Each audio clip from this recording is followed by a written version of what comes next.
brought to you by Palvi Agrico. आता शेतीसाठी जे काही लागणार ते घरपोच मिळणार, तेही मोबाईलच्या एका क्लिकवर. राज्यसभेच्या निवडणुकीवरनं महाराष्ट्रात पुन्हा एकदा राजकारण पेटलेलं आहे. आपण जर बघितलं तर महायुती आणि महाविकास आघाडी या दोनही आघाड्यांमध्ये युत्यांमध्ये कशा प्रकारे राजकारण होत असतं हे आपण अनेक वर्षांपासून आता बघतोय. पण आत्ताच्या घडीला आपण बघितलं तर पुन्हा एकदा एक गोष्ट जी आहे ती सत्ताधाऱ्यांबाबत बोलली जाऊ शकते की ते आत्ता सुद्धा त्यांच्या स्ट्रॅटेजीमध्ये अतिशय क्लिअर असल्याचं आपल्याला बघायला मिळतंय. अर्थात हे जे त्यांचं संख्याबळ आहे विधानसभेमध्ये त्याच्यामुळे सुद्धा हे आहे, पण तरी सुद्धा त्यांची स्ट्रॅटेजी ही आपल्याला अतिशय क्लिअर असल्याचं बघायला मिळतंय. व्हेअरॅज महाविकास आघाडीमध्ये मात्र पुन्हा एकदा आपल्याला काही प्रमाणामध्ये चढाओढ बघायला मिळतेय एका जागेवरनं. आपण या व्हिडिओमध्ये हे समजून घेणार आहोत की राज्यसभेसाठी नेमकं काय चित्र आपल्याला सध्या महाराष्ट्रात बघायला मिळतंय, कशा प्रकारे हे राजकारण त्याच्यावरती केलं जातंय, कोण कुठल्या भूमिका घेतंय आणि एकूणच आकडे आपल्याला या सगळ्या संदर्भात काय सांगतात. नमस्कार, मी देवयानी आणि तुम्ही बघताय मुंबई तक. तर सगळ्यात पहिले आपण जे संख्याबळ आहे ते आपण समजून घेणार आहोत आणि कशा प्रकारे या सगळ्याबद्दलचं राजकारण सुरू आहे ते समजून घेण्यासाठी आकड्यांच्या मदतीनं आपण आधी आपले बेसिक्स क्लिअर करून घेऊयात. तर विधान म्हणजे तर राज्यसभेत ज्यावेळेला तुम्हाला तुमचे खासदार निवडून पाठवायचे असतात त्यावेळेला विधानसभेचे जे तुमचे आमदार आहेत ते मतदान करत असतात. याच्यासाठी एक कोटा असतो, एक फॉर्म्युला असतो, त्याच्यातनं तो कोटा जो आहे तो ठरवला जातो आणि मग तुमचं किती संख्याबळ आहे याच्या आधारावरती तुम्हाला राज्यसभेला किती जागा मिळतील याच्यासाठी ते सगळं ठरतं आणि मग तशा पद्धतीनं मतदान होतं आणि मग तुम्ही निवडून येता. आता आपण जर इथे संख्याबळ बघायचं झालं तर भाजपकडे 131 इतके आमदार आपल्याला बघायला मिळतात. त्यांच्यातले त्यांचे एक जे आमदार आहेत त्यांचं निधन झालेलं होतं, ती जागा रिक्त आहे. त्याच्यानंतर शिवसेनेचं आपण बघितलं तर 57 इतके त्यांचे आमदार आहेत. एनसीपी म्हणजे अजित पवारांची एनसीपी खरं तर 41 होतं, पण अजित पवार यांचंच निधन झाल्यामुळे आता 40 वरती त्यांचं संख्याबळ आलेलं आहे. उद्धव ठाकरेंच्या शिवसेनेचं आपण बघितलं तर त्यांच्याकडे 20 आमदार आहेत, काँग्रेसकडे 16 आहेत आणि एनसीपी एसपी मध्ये 10 आमदार त्यांचे स्वतःचे इथे आपल्याला बघायला मिळतात महाराष्ट्रामध्ये. पुढे जाऊन आपण जर बघितलं तर सपाचे 2 आहेत, जनसुराज्यचे 2 आहेत, रासपचे 1 आहे आणि इतर मध्ये 7 आमदार आपल्याला बघायला मिळतात. याच्यातले काही जे आहेत ते महायुतीच्या बाजूने आहेत, काही जे आहेत ते महाविकास आघाडीच्या बाजूने आहेत आणि जे अपक्ष होते ते सुद्धा इतर मध्येच आपण मोजलेले आहेत. सो ही एकूण आता सध्याचं संख्याबळ आहे. आता राज्यसभेच्या जागा किती आहेत तर राज्यसभेच्या 7 जागा आहेत हे आपल्याला माहिती आहे आणि त्याच्यासाठीचा कोटा 36 असा आहे. आता तो कोटा 36 कसा आला हे मी तुम्हाला सांगते, पण त्या आधी आपण जर बघितलं तर ह्या कोट्याप्रमाणे आणि विधानसभेमध्ये असलेल्या संख्याबळाप्रमाणे भाजपला 4 जागा ज्या आहेत 3 तर त्यांच्या सहज निवडून येणार आहेत. त्यांचं संख्याबळ बघता 3 जागांवरती त्यांना इझिली त्यांचे खासदार जे आहेत ते निवडून पाठवता येणार आहेत राज्यसभेमध्ये, कारण त्यांच्याकडे तितके आमदार आहेत. शिवसेनेचं आपण बघितलं तर शिवसेनेला 1, राष्ट्रवादीला 1 आणि मवियाला 1 खासदार त्यांचा जो आहे तो निवडून पाठवता येऊ शकतो. हे सध्याचं डिस्ट्रीब्युशन आपल्याला बघायला मिळतंय. आता आपण जर बघितलं तर 4, 5, 6 आणि 7 असं हे डिस्ट्रीब्युशन आपल्याला बघायला मिळतं. पण याच्यामध्ये भाजपचे 3 स्वतःचे आणि त्यांनी 1 रामदास आठवले यांच्या नावावरती ऑलमोस्ट शिक्कामोर्तब केलेलंच आहे. सो रामदास आठवले असे 4 जे आहेत ते एकूण त्यांच्याकडनं पुढे जाऊ शकतात निवडून खासदार म्हणून राज्यसभेला. सो हे सध्याचं गणित आपल्याला बघायला मिळतंय.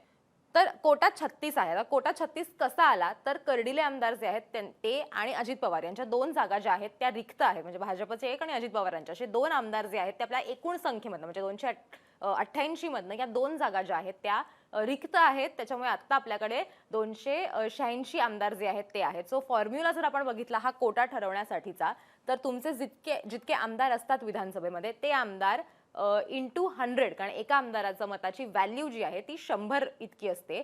सो 286 इंटू 100 डिवायडेड बाय जितक्या जागा आहेत म्हणजे 7 जागा प्लस 1 आणि मग याचा जो काही आकडा येतो तो सगळ्यामध्ये 1 जो आहे तो आणखीन त्याच्यामध्ये काउंट केला जातो. सो 36 हा कोटा त्याच्यातनं येतोय सध्याच्या घडीला, सध्याची आपली विधानसभेची परिस्थिती किंवा आकडे बघितले आपण तर. सो अशा पद्धतीनं 36 हा कोटा जो आहे तो आलेला आहे आणि 7 जागा म्हणजे 7 सीट्स आपल्याला रिक्त झाल्याचं आपण बघितलेलं आहे महाराष्ट्रातनं. आता कोण कोण जे आहेत ते त्यांच्या जागा रिक्त होतात तर त्याच्यावरती आपण नजर टाकूयात आणि मग हे नक्की राजकारण कसं फिरलेलं आहे ते आपण समजून घेऊयात. राष्ट्रवादी शरद पवारांच्या पक्षातनं 2 त्यांचे जे खासदार आहेत ते त्यांच्या जागा रिक्त होणार आहेत. त्याच्यामध्ये फौजिया खान आहेत आणि स्वतः शरद पवार आहेत. शिवसेना युबीटीचं आपण जर बघितलं तर प्रियंका चतुर्वेदी आहेत, त्यांचं सुद्धा टर्म आता संपतीये. त्याचबरोबर काँग्रेसच्या रजनी पाटील यांची टर्म संपतीये. त्याचबरोबर भाजपमध्ये आपण जर बघितलं तर धैर्यशील पाटील, आरपीआयचे रामदास आठवले आणि भाजपचे भागवत कराड असे एकूण 7 जागा ज्या आहेत त्या महाराष्ट्रामध्ये रिक्त होत आहेत. आता मी असं म्हणण्याचं कारण की महायुतीचं गोष्टी खूप क्लिअर आहेत आणि महाविकास आघाडीच्या का नाही आहेत याचं कारण असं आहे की काल आणि आज मध्ये काही बैठका, काही वक्तव्य जी आहेत ती केली गेलेली होती आणि याच्यामध्ये काल मुख्यमंत्री देवेंद्र फडणवीस यांच्या बंगल्यावरती एक बैठक झालेली होती भाजपच्या कोर कमिटीची आणि त्याच्यामध्ये तिथे तर कोण कोण उपस्थित होतं ते सुद्धा आपण बघूयात. तर तिथे होते रवींद्र चव्हाण, चंद्रशेखर बावनकुळे, त्याचबरोबर चंद्रकांत पाटील, पंकजा मुंडे, सुधीर मुनगंटीवार आणि आणखीन काही नेते जे आहेत ते सुद्धा या बैठकीसाठी गेलेले होते आणि तिथे काही नावांवरती ऑलमोस्ट शिक्कामोर्तब जे आहे ते करण्यात आलेलं आहे. आता 4 नावं जी आहेत ती भाजपकडनं चर्चेत आहेत. त्याच्यामध्ये एका जागेवरती तर रामदास आठवले यांचं नाव जे आहे ते निश्चित करण्यात आलेलं आहे आणि उर्वरित 3 उमेदवारांसाठीची चर्चा जी आहे ती त्या बैठकीमध्ये झाल्याची माहिती समोर आलेली होती. याच्यामध्ये आपण विनोद तावडे, विजया रहाटकर आणि धैर्यशील पाटील यांचा नावांचा समावेश असल्याचं सध्या म्हटलं जात आहे. सो एकूण 4 ही नावं जी आहेत ती भाजपकडनं ऑलमोस्ट फायनल करण्यात आलेली आहेत. याच्यानंतर आपण जर महाविकास आघाडीमध्ये बघायचं झालं तर महाविकास आघाडीला सुरुवातीला असं वाटत होतं की महाविकास आघाडीमध्ये कदाचित शरद पवार आता निवृत्त म्हणजे त्यांची टर्म संपतीये तर शरद पवार हे निवृत्ती घेणार की काय अशा चर्चा सुद्धा सुरुवातीला झालेल्या होत्या. मात्र आता असं म्हटलं जात आहे की शरद पवार यांनी पुन्हा एकदा राज्यसभेवरती जायची त्यांची इच्छा आहे किंवा असं त्यांच्याकडनं म्हटलं जात आहे. पण त्यांच्या पक्षाकडनं कुणी याबाबत फारसं बोलत नव्हतं. म्हणजे संजय राऊत हे कुठेतरी शरद पवारांच्या बाजूने बोलताना आपल्याला बघायला मिळाले होते पण त्यांच्या स्वतःच्या पक्षातनं फारसं कोणी याबाबत बोललेलं नव्हतं.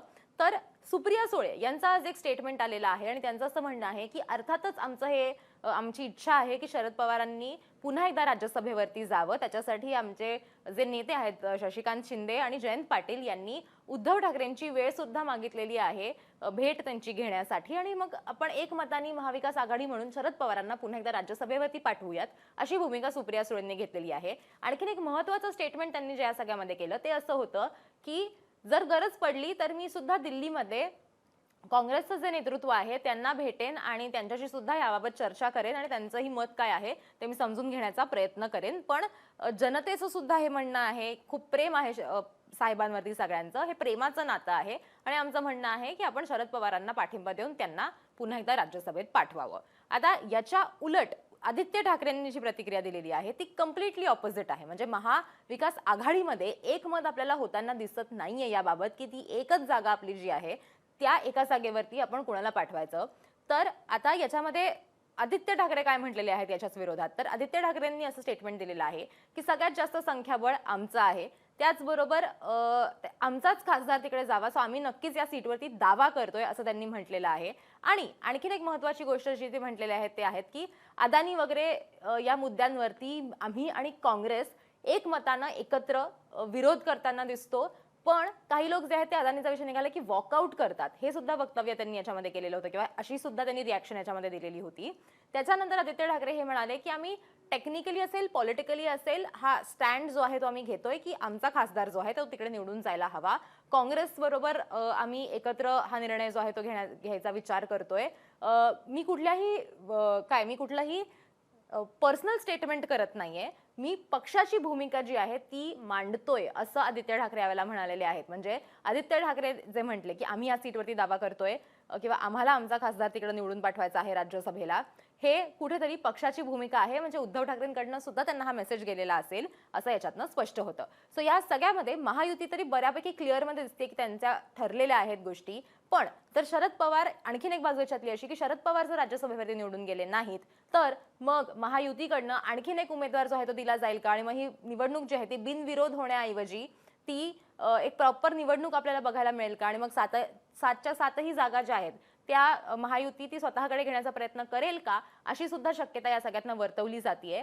पण शरद पवारांना तिथे पाठवण्यासाठी ठाकरेंचा किंवा काँग्रेसचा विरोध का होतोय तर ज्या पद्धतीनं विलिनीकरणाच्या चर्चा सुरू आहेत किंवा ज्या पद्धतीनं अजित पवारांच्या निधनानंतर शरद पवारांकडे पुन्हा एकदा पक्ष जाईल का किंवा या सगळ्या चर्चा ज्या सुरू झाल्या अजून सुद्धा या चर्चा आहेत की अजित पवारांना स्वतःला हे विलिनीकरण म्हणजे हे मर्जर व्हायला हवं होतं. शरद पवार सुद्धा त्या चर्चांमध्ये होते. त्याचबरोबर आपण जर बघितलं तर म्हणजे ज्या शरद पवारांनी भाजपबरोबर कधी जायचं नाही अशा प्रकारची त्यांची भूमिका होती, ते जर अजित पवारांबरोबर मर्जर टॉक्स करत होते तर मग त्यांचा पक्ष म्हणजे एनसीपी एसपी हा पक्ष जो आहे तो नंतर सत्तेत जाणार का, मग त्यांचे खासदार सुद्धा सत्तेत जाणार. सो अशा विविध चर्चा ज्या आहेत आणि त्यांची ही जी एक डायसी भूमिका ज्याला म्हटलं जातं की तुमची एक ठाम भूमिका नाहीये किंवा एक विश्वास जो आहे, जसं उद्धव ठाकरेंच्या पक्षाला आणि काँग्रेसला एकमेकांबद्दल सध्याच्या घडीला वाटतोय असं त्यांच्या प्रतिक्रियांमधनं वाटतंय, तसा विश्वास त्यांना सध्या राष्ट्रवादी या पक्षाबद्दल वाटत नाहीये